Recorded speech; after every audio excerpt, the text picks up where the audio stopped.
السلام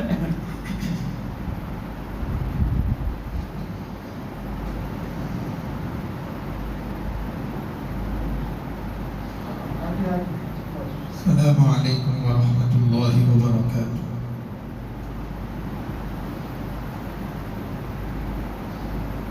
الحمد للہ نحمده ونستعینه ونستغفره ونؤمن به ونتوکل علیہ ونعوذ باللہ من شرور انفسنا ومن سیئات اعمالنا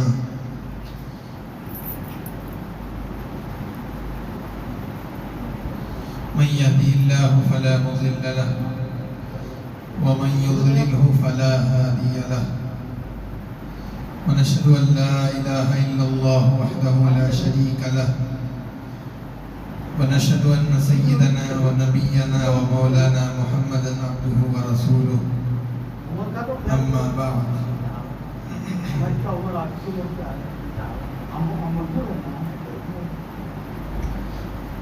قال الله سبحانه وتعالى أعوذ بالله من الشيطان الرجيم بسم الله الرحمن الرحيم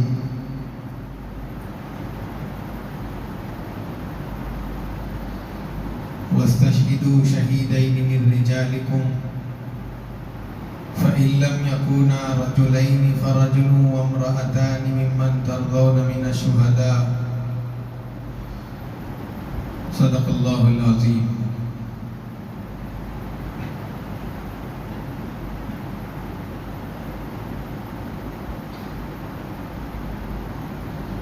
معزز سامعین کرام،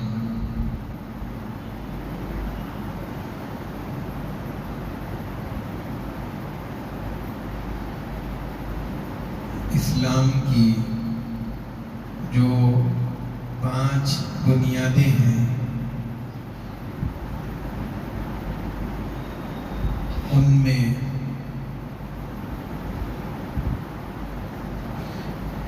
عقائد اور عبادات کے بعد سب سے اہم بنیاد معاملات کی ہے۔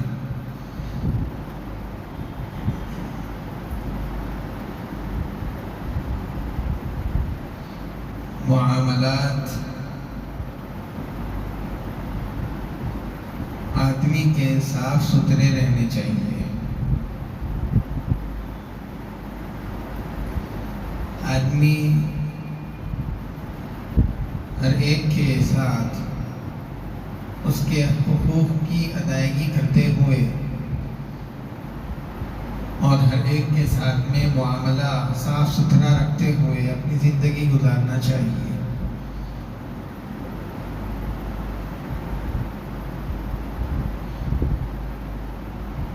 جس طریقے سے آدمی کے نام اعمال میں نیکیوں کا رہنا ضروری ہے، اسی طریقے سے آدمی کے نام اعمال کا حق تلفیوں کے گناہوں سے اور معاملات کے گناہوں سے نام اعمال کا پاک رہنا ضروری ہے۔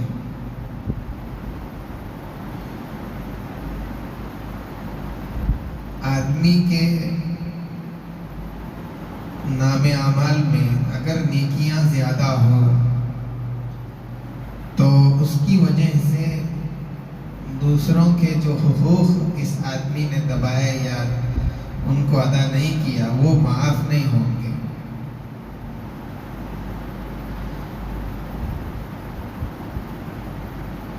اللہ کے رسول صلی اللہ علیہ وسلم نے یہاں تک فرمایا کہ اگر کوئی آدمی اللہ کی راہ میں شہادت کا مرتبہ پاتا ہے، پھر اس کو زندہ کیا جاتا ہے، پھر شہادت کا مرتبہ پاتا ہے، پھر زندہ کیا جاتا ہے، پھر شہادت کا مرتبہ پاتا ہے، یعنی بار بار شہادت کے مرتبے کو پاتے جاتا ہے، اس کے باوجود بھی اگر معاملات کی خرابی کے گناہ اس کے نام اعمال میں رہیں گے تو اس کے لیے جنت میں جانے سے رکاوٹ بنیں گے۔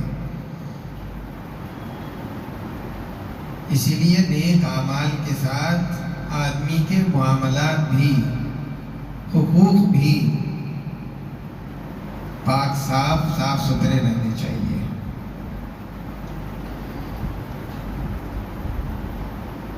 زندگی میں آدمی کی کچھ ضروریات ہوتی ہیں اور اس سے آگے آدمی کی کچھ اپنی خواہشات رہتی ہیں۔ انسان کو یہ مزاج اپنا بنا لینا چاہیے کہ وہ اپنی ضروریات کو اعتدال کے ساتھ میانہ روی اختیار کرتے ہوئے ان کو پورا کرنا چاہیے۔ ضروریات کے اندر حد سے زیادہ آگے بڑھ کے اسراف سے کام لینا یہ بھی پسندیدہ نہیں ہے، اور اپنی ضروریات کے لیے جو چیزیں جتنی ضرورت ان کی ہے اس کو بھی خرچ نہ کرنا، بخل سے کام لینا یہ بھی پسندیدہ نہیں ہے۔ آدمی اپنی ضروریات کو پورا کرے اعتدال اور میانہ روی کے ساتھ، اور جو خواہشات کا معاملہ ہے تو جو جائز خواہشات ہے اپنی حیثیت اور وسعت کے مطابق جائز خواہشات بھی آدمی پوری کر سکتا ہے، لیکن جو حرام اور ناجائز خواہشات آدمی کی ہوتی ہیں وہ کسی حال آدمی اس کو پورا نہیں کر سکتا، اس بات کی گنجائش اور اجازت آدمی کو نہیں ہوگی۔ بسا اوقات ایسا ہوتا ہے کہ آدمی تنگ دست ہوتا ہے اور زندگی کی جو بنیادی ضرورتیں ہوتی ہیں ان کو پورا کرنے کے لیے بھی اتنے بھی اس کے پاس اسباب نہیں ہوتے۔ اب اس کے لیے ایک راستہ ہے قرض کا، آدمی قرض لے کر کے اس سے اپنی بنیادی ضرورتیں پوری کرتا ہے اور کسی طریقے سے زندگی کو آگے بڑھاتا رہتا ہے۔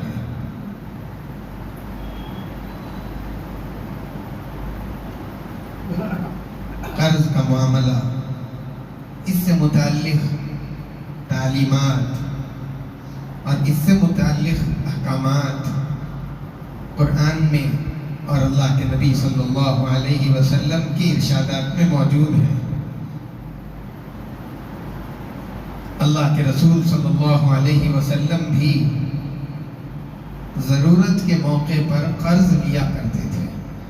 حضور پاک صلی اللہ علیہ وسلم نے ایک مرتبہ ایک صحابی سے 40,000 درہم بطور قرض کے لیے، اور جب کبھی سامان آ جاتا تو حضور پاک صلی اللہ علیہ وسلم وہ چیز واپس کر دیتے تھے۔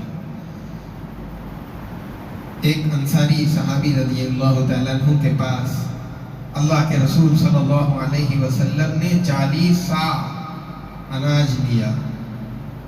لینے کے بعد میں ایک عرصہ گزر گیا، اس انصاری کو اناج کی ضرورت پیش آئی، یا کھجور جو کچھ بھی تھا ہوگا، وہ آ کر کے حضور پاک صلی اللہ علیہ وسلم سے اس کا مطالبہ کرنے لگے۔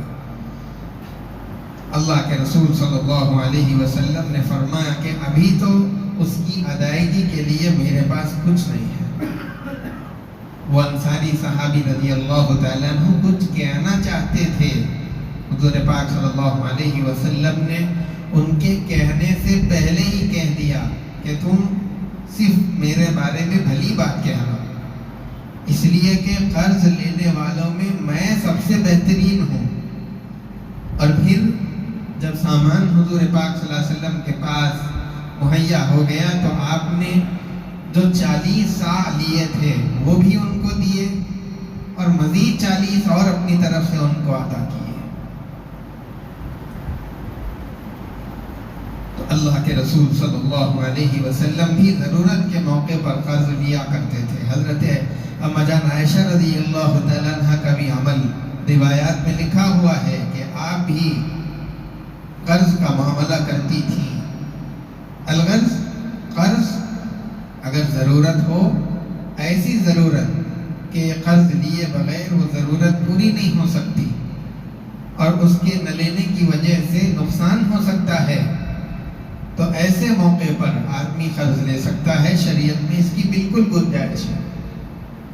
لیکن غیر ضروری رسوم اور رواج کے پورا کرنے کے لیے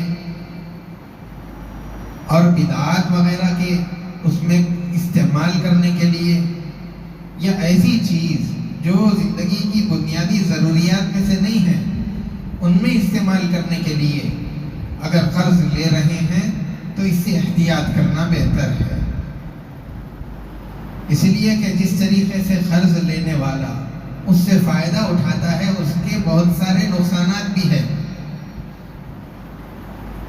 اس کے کچھ شرائط بتائے گئے ہیں کہ اگر یہ شرائط پائے جائیں تو آدمی کو اس کا لینا صحیح ہے، اور اگر یہ شرائط نہیں تو پھر آدمی کو اس سے پرہیز کرنا چاہیے، بچنا چاہیے اور اجتناب کرنا چاہیے.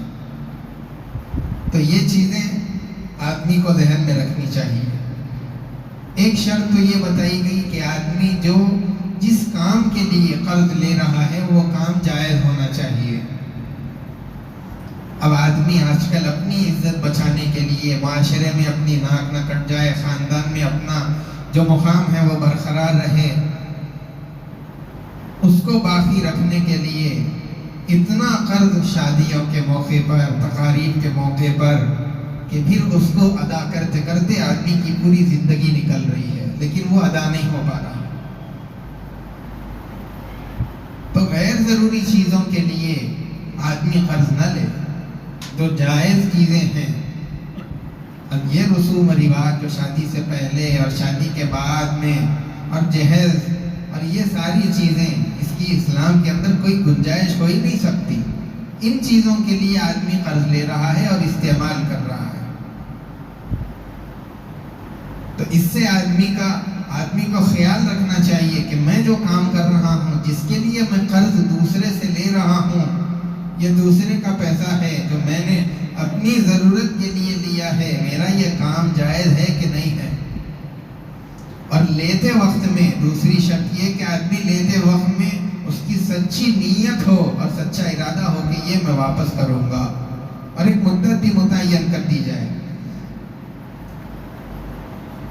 آج کل جو لوگ قرض اپنے مسلمان بھائی کو دینے سے جو ڈر رہے ہیں، وہ اسی لیے قرض لیتے وقت منت سماجت کرتے ہیں، اپنی ضرورت بتلاتے ہیں اور اپنے کو بیچارہ ثابت کرتے ہیں. لیکن جب پیسے دینے کی باری آتی ہے، لوٹانے کی باری آتی ہے،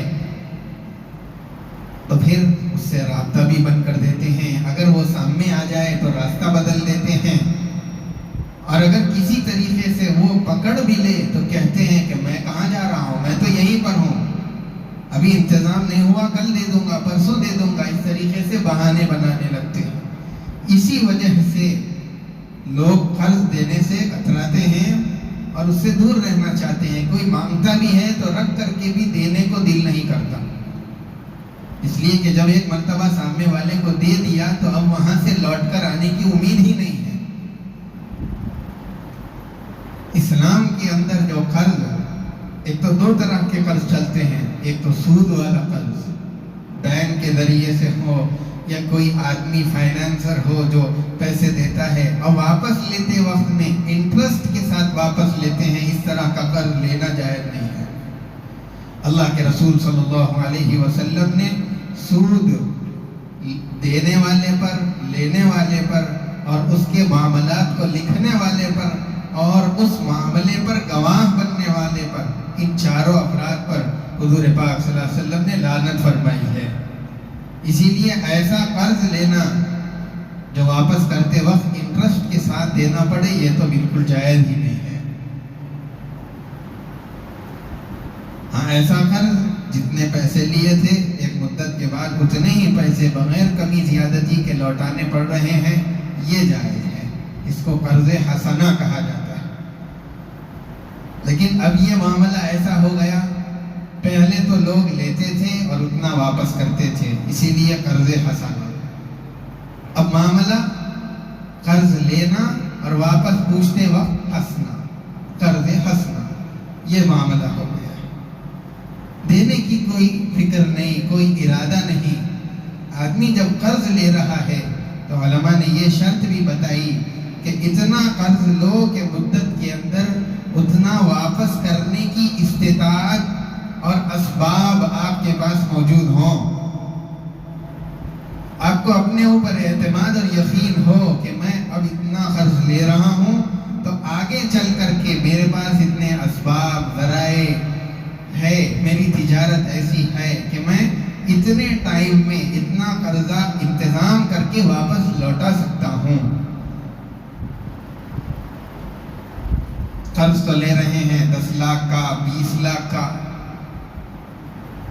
نوٹ میں جمع کرنے کے اسباب ہے، اور سیلری بھی بالکل مختصر 50-60 ہزار، اس کے اندر گھر بھی چلانا ہے، سارا اپنے گھر والوں کو بھی دیکھنا ہے، بچوں کی، بیوی کی ضروریات کو بھی پورا کرنا ہے، پھر اس کے اندر سے قرض کے لیے جمع کرنے کے واسطے کہاں آپ کے پاس میں روپیہ بچے گا؟ تو قرض لیتے وقت میں اتنا قرض لینے کی شریعت میں اجازت ہے جس کے واپس کرنے کی آپ کے پاس طاقت ہے۔ ہاں، اگر آپ اتنے مدت کے اندر، مثال کے طور پر 10 مہینے متعین ہو گئی، اس 10 مہینوں میں جتنا قرض آپ نے لیا ہے اتنی مقدار آپ کے پاس جمع ہو جاتی ہے اور آپ واپس کرنے کی طاقت رکھتے ہیں تو اتنا قرض لے سکتے ہیں۔ اس سے زیادہ لینا یہ آدمی کے لیے مناسب بات نہیں ہے۔ اور قرض یہ ایسی چیز ہے جس سے آدمی کو بہرحال اپنے آپ کو دور رکھنا چاہیے، حد الامکان بچائے رکھنا چاہیے۔ اور آج کل جو جتنا زیادہ سود والے قرض کا رواج ہو گیا ہے، اللہ کی پناہ، ہر آدمی اس کے اندر تقریباً ملوث ہے۔ اور پھر جو انٹرسٹ ہر مہینے بھرنا ہوتا ہے، وہ اصل پیسے کسی اور طرف چلے جاتے ہیں، صرف سود کے بھرنے میں ہی ہر مہینہ اس کے پیسے جاتے رہتے ہیں۔ جو اصل رقم ہے وہ تو جو کی تو رہتی ہی ہے۔ تو پھر ایسے معاملے میں پڑھ کر کے آپ نے اپنے پیسوں کو ضائع کیا، ایسا قرض لے کر کے اپنے کو نقصان میں ڈال لیا۔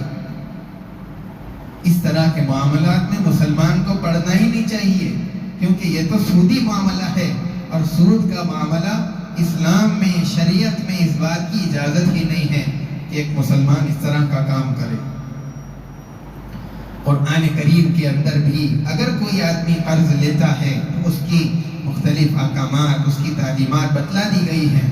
کوئی بھی قرض لے تو وہ معاملہ لکھا پڑھائی میں ہو جانا چاہیے، لکھ کر کے دینے والے، لینے والے، قرآن کریم میں بتا دیا گیا، یا ایھا الذین آمنوا اذا تداینتم بدین الی اجل مسمى فاکتبوا۔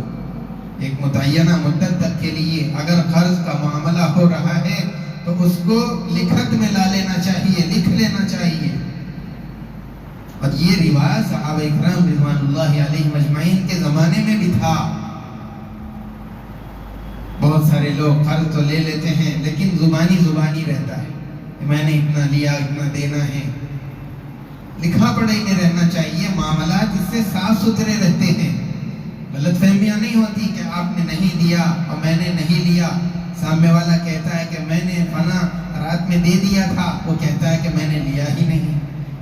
اس سے آپس کے تعلقات، آپس کی رشتہ داریاں، آپس کی دوستیاں خراب ہوتی ہیں۔ معاملات بالکل صاف ستھرے رہنے چاہیے، اور اس پر اگر ہو سکے تو 2 لوگوں کو گواہ بھی بنا لینا چاہیے۔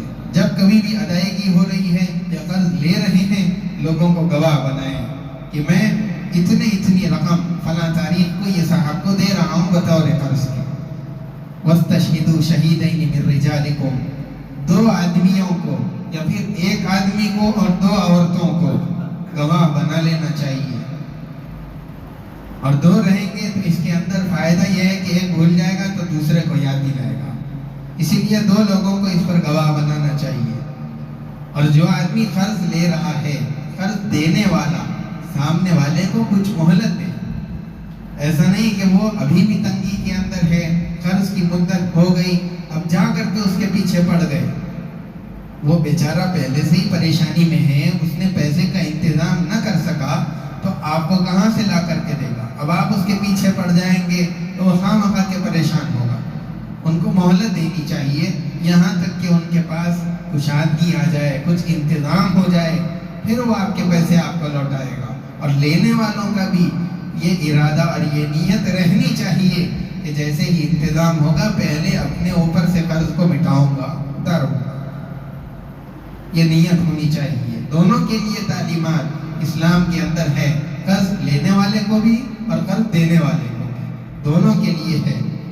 قرض لینے والا جب انتظام ہو گیا ہے تو ٹال مٹول نہ کرے، انتظام ہو جائے فوراً لے جا کر کے اپنا قرض ادا کرے. اللہ کے رسول صلی اللہ علیہ وسلم آپ نے حضرت علی رضی اللہ تعالیٰ عنہ کو ایک دعا سکھلائی اور آپ نے بتلایا کہ اگر کسی آدمی کے اوپر ایک پہاڑ کے برابر بھی قرض ہوگا تو اس دعا کا اہتمام کرنے سے وہ قرض سارا کا سارا ادا ہو جائے گا. جو آدمی اس دعا کا اہتمام کرتا ہے اللہ تبارک و تعالیٰ اس کے قرض کی ادائیگی کی شکلیں پیدا کرتے ہیں، یہاں تک کہ اس کا سارا قرض ختم ہو جاتا ہے. اور وہ بہت آسان دعا ہے. اللہم اکفنی بحلالک عن حرامک واغننی بفضلک عمن سواک.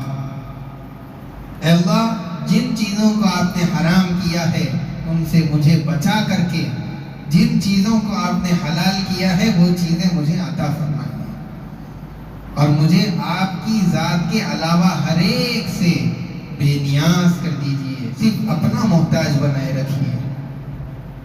یہ دعا کا آدمی جب اہتمام کرتا ہے، کتنا ہی بڑا قرض ہوگا، چند عرصے کے اندر، مختصر عرصے میں انشاءاللہ اللہ کی ذات سے امید ہے جو آدمی اس دعا کا اہتمام کرے گا بڑے سے بڑا قرض بھی ادا ہو جائے گا. اللہ تبارک و تعالیٰ اس کا انتظام اس کے لیے کریں گے. قرض کا معاملہ جیسے میں نے بتلایا جہاں تک ہو سکے اس سے اجتناب کرنا چاہیے. اللہ کے رسول صلی اللہ علیہ وسلم آپ ایک مرتبہ مسجد میں تشریف فرما تھے. ایک صحابی رضی اللہ تعالیٰ عنہ کا جنازہ لایا گیا. حضور پاک صلی اللہ علیہ وسلم نے پوچھا کہ اس جنازے پر یعنی جو میت ہے اس پر کسی کا قرض تو نہیں ہے؟ صحابہ نے بتایا کہ کسی کا قرض نہیں ہے. اللہ کے رسول صلی اللہ علیہ وسلم نے جنازے کی نماز پڑھا دی. دوسرا جنازہ لایا گیا. حضور پاک صلی اللہ علیہ وسلم نے صحابہ سے وہی سوال کیا کہ ان پر کسی کا قرض تو نہیں ہے؟ صحابہ نے بتایا کہ ہاں ان پہ قرض ہے. اللہ کے رسول صلی اللہ علیہ وسلم نے فرمایا کہ پھر میں ان کی جنازے کی نماز نہیں پڑھاؤں گا، آپ لوگ ان کا جنازہ پڑھ لو. حضرت ابو قتادہ رضی اللہ تعالیٰ عنہ کھڑے ہوئے اور انہوں نے کہا کہ اللہ کے نبی، ان پر جتنا بھی قرض ہے میں اس کی ذمہ داری لیتا ہوں کہ میں ان لوگوں کو ان کا قرض پہنچاؤں گا. جب ذمہ داری لے لی تو حضور پاک صلی اللہ علیہ وسلم آپ نے ان کی جنازے کی نماز پڑھائی. قرض ایسا معاملہ ہے.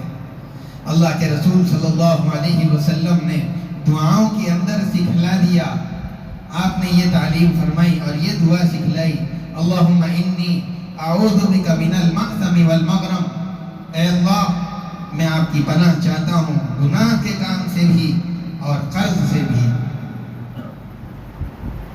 سننے والوں نے صحابہ میں سے یہ سوال کیا، پوچھا اے اللہ کے نبی، آپ گناہ سے پناہ چاہ رہے ہیں اور قرض سے پناہ چاہ رہے ہیں، آپ نے قرض کو گناہ کے ساتھ میں برابر کر دیا.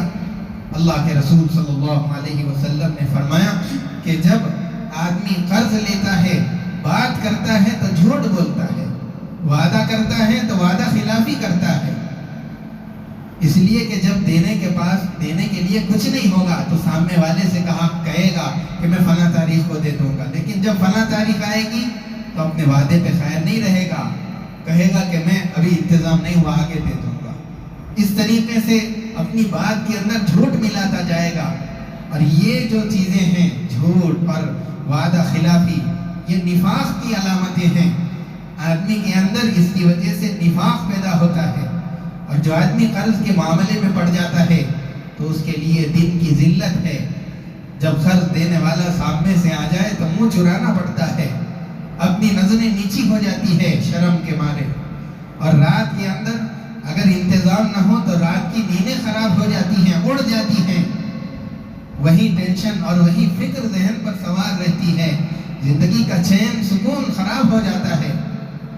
اسی لیے اولاً تو ہر آدمی کو قرض کے معاملے سے دور رہنا چاہیے، لیکن اگر واقعی ضرورت پڑ گئی، اس کے لیے بغیر آدمی کی بنیادی ضرورتیں بھی پوری نہیں ہو پا رہی ہیں، تو پھر جتنی ضرورت ہے بس اتنا ہی، جتنے پیسے لوٹانے کی طاقت ہے اتنا ہی قرض لیا جائے، اس سے زیادہ نہ لیا جائے. اللہ تبارک و تعالی ہم تمام کو قرض کے معاملات سے اور سودی معاملات سے، خاص طور سے ہر مسلمان کی اللہ تبارک و تعالی حفاظت فرمائے. اپنے خزانے غیب سے ہم تمام کی ضروریات کو پورا فرمائے.